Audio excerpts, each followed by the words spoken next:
네, 이어서 유닛 2에 주의해야 할 분사 보겠습니다. 자, 앞서서 우리 분사를 공부했는데요. 분사라는 친구는, 뭐였죠? 앞에 있는 명사 또는 뒤에 있는 명사를 능동으로 수식해주거나 이제 수동으로 수식을 해주는 형용사 역할을 하는 거라고 얘기했었습니다. 그래서 이제 현재 분사는 능동으로 수식, 과거 분사는 수동으로 수식했던 거 기억나시죠? 능동과 수동의 개념도 헷갈리지 않고 잘 기억을 하고 계셔야 돼요. 자, 그러면 이번에는요, 감정을 나타내는 분사에 대해서 공부를 해보겠습니다. 자, 어쨌든, 감정을 나타내는 분사 같은 경우에는요, 감정을 나타내는 동사에서부터 시작이 돼야 됩니다. 왜냐면 준동사의 일종이기 때문에 준동사에다가 ing나 ed를 붙여가지고 감정을 나타내는 형용사인 분사로 만들어야 되니까요. 그래서 시작점은 감정을 나타내는 동사라고 생각을 하시면 돼요. 자, 그러면 하나 볼게요. 예를 들어서 amaze라는 단어가 있습니다. 자, amaze라는 단어는요, 이제 동사로 무슨 뜻이냐면, 누구누구를 놀라게 하다 이런 뜻이에요. 누구누구를 놀라게 하다. 그래서 감정 동사들이 다 이렇게 해석이 됩니다. 뭐 누구누구를 흥미롭게 하다, 누구누구를 감동하게 하다, 누구누구를 당황스럽게 하다, 누구누구를 뭐 놀라게 하다 이렇게 해석이 된다라는 거죠. 자, 이런 동사에다가 우리가 이제 현재 분사 ing를 붙여서 amazing이라는 현재 분사를 만들 수도 있고요. 그다음에 amazed라는 과거 분사를 만들 수도 있는 거예요. amazing이 현재 분사, 그다음에 amazed가 과거분사 이렇게 되는 거죠.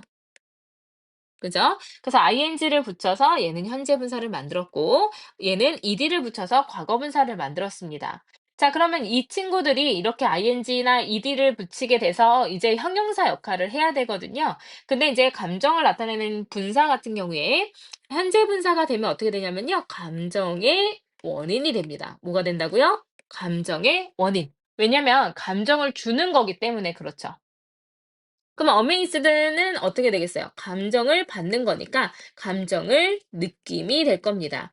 자, 그러면 amaze가 누구누구를 놀라게 하다 이렇게 될 건데 이제 ing를 붙여서 감정의 원인이 되면 어떻게 되는 거예요? 이때는 놀라운 이렇게 되는 거죠. 그래서 놀라운 사건, 놀라운 성공, 놀라운 이야기 이렇게 돼야 되는 거죠. 근데 amazed 과거분사가 되게 되면 어떻게 된 거예요? 놀란 이렇게 돼야 되는 거죠. 감정을 느낀 거니까. 놀란 사람들, 놀란 뭐 이제 강아지들, 놀란 뭐 관객들 이렇게 되는 겁니다. 그래서 감정을 나타내는 단어는요, 분사 형태로 많이 쓰입니다. 앞에서 배운 것처럼 명사를 수식할 수도 있고요. 아니면 이제 비동사 뒤에서 주어를 설명하는 주격 보어로 쓰일 수도 있어요. 그러면 이제 주격 보어의 감정을 이제 감정 상태를 나타내고 있는 거겠죠.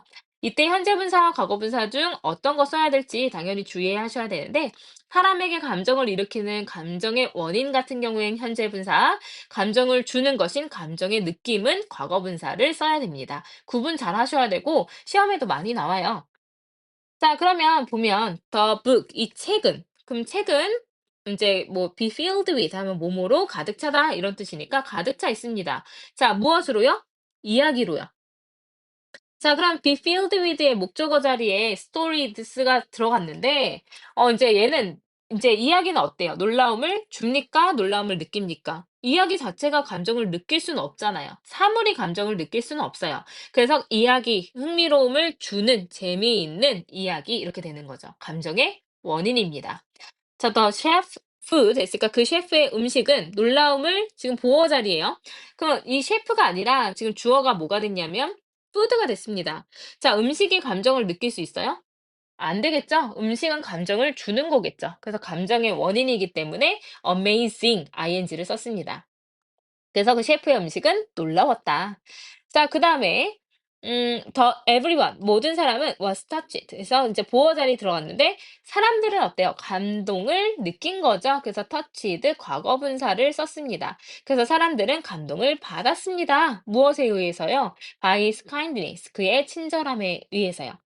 자, I was embarrassed. 그러니까 나는 당황스러움을 느끼는 거죠. 그래서 embarrassed라는 과거 분사 감정을 느낌이 됐습니다.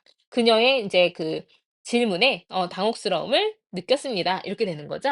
그래서 보통 사람은 감정을 느끼게 되고 보통 이제 상황이나 사물은 감정을 주게 되는데 뭐 사람 같은 경우에는 감정의 원인이 될 수도 있죠. 선생님이 막 뛰어와서 갑자기 막 문을 열어요. 그럼 선생님은 놀라움을 준 겁니다. The teacher was surprising 해도 상관없는 거죠.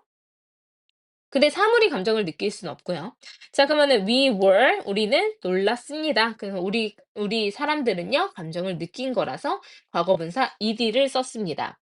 근데 at the sudden sound of thunder 했으니까 그 이제 그 뭐죠? 천둥의 갑작스러운 소리에 깜짝 놀랐습니다. 이렇게 되는 거예요. 그래서 ing 뭐라고요? ing 감정의 원인. ed 뭐라고요? 감정을 느낌. 이거 두 개 잘 기억해 놓으시는 게 좋겠어요. 그래서 아래에 혹시 모르는 뜻이 있을까 봐 하나하나 한번 보도록 하겠습니다. 자, surprising news, 놀라움을 주는 이야기, surprise people, 놀란 사람들, exciting, 신남을 주는 게임들, excited players, 신난 선수들, amazing talent, 놀라움을 주는 재능, amazed teachers, 놀라게 된 선생님들. 자, interesting classes, 재미를 주는 수업들, interested student, 이제 재미를 느낀 학생들, boring, 지루함을 주는 책들, bored readers, 했으니까 지루함을 느끼는 독자들, tiring jobs, 했으니까 피곤하게 하는 그런 직업들, tired workers에서 피곤한 직원들. shocking stories, 충격을 주는 이야기들, shocked listeners 했으니까 충격을 받은 청중들, touching movies 했으니까 감동을 주는 이야기, 영화들, touched audiences, 감동을 느낀 관객들, pleasing results 했으니까 기쁨을 주는 결과들, pleased families 했으니까 이제 기뻐함을 느끼는 가족들, disappointing behavior, 이제 실망감을 주는 이야기들, 그 다음에 disappointed, 그러니까 실망을 한 부모들. 자, 그 다음에 embarrassing situations, 당황스러운 상황들, embarrassed guests, 당황을 느낀 이제 손님들 이렇게 되는 거죠. 그래서 이렇게 현재 분사를 쓰는지 과거 분사를 쓰는지 잘 구분을 해 놓으시면 좋겠어요. 그럼 실망감을 느낀 손님들 이렇게 되는 거잖아요. 그럼 실망하게 하다라는 뜻이 disappoint라는 동사니까 이제 disappointed 이제 실망감을 느낀 고객들 이렇게 될 거예요. 자, 지루해하는 학생들 그럼 지루함을 본인들이 느낀 거기 때문에 지루하게 하다 bored이잖아요. 그럼 bored student. 자, 충격을 주는 사고 그러면은 충격적인 shocking accident 감정의 원인. 놀란 소녀 놀람을 느낀 거니까 surprised boy 이렇게 되면 되겠죠? 자, 그래서 요렇게 이제 따로 이제 기억을 잘 해 놓으시면 되겠습니다. 자, The Magic Show. 그러면 그 매직 쇼는 어때요? 이제 감정을 주는 거니까 amazing, 놀라웠다. 그래서 보어 자리 들어갔고요. My sister was, 내 이제 여동생은 pleased, 기쁨을 느꼈다. 그 뉴스에. 자, I can't forget, 나는 잊을 수가 없다. 그 신남을 주는, 흥분되는 런던에서의 시간을. 자, 그래서 인제 흥분을 주는 시간이에요. 그래서 내가 흥분을 한 거니까 우리말로는 흥분된 시간 이렇게 되지만 사실은 인제 흥분하는 이렇게 되는 거죠. 흥분을 주는 거예요. Her uncle 인제 그녀의 삼촌은 뭐냐면 인제 사람인데 어떤 사람이냐면 흥미로움을 느끼는 사람일까요? 흥미로움을 주는 사람일까요? 이 인제 삼촌은 놀람을 느낄 수도 그러니까 즐거움을 느낄 수도 있지만 항상 그 사람의 성향을 얘기할 때는 "즐거움을 주는 사람이다."가 더 좋겠죠? 그래서 현재 분사를 쓰면 되겠습니다. 그래서 이거 개념을 많이들 헷갈려 하셔 가지고 굉장히 꼼꼼하게 설명을 해 드렸으니까 감정을 나타내는 분사 잘 외워 놓으시고 이제 쓸 때 헷갈리지 않으시면 참 좋겠습니다.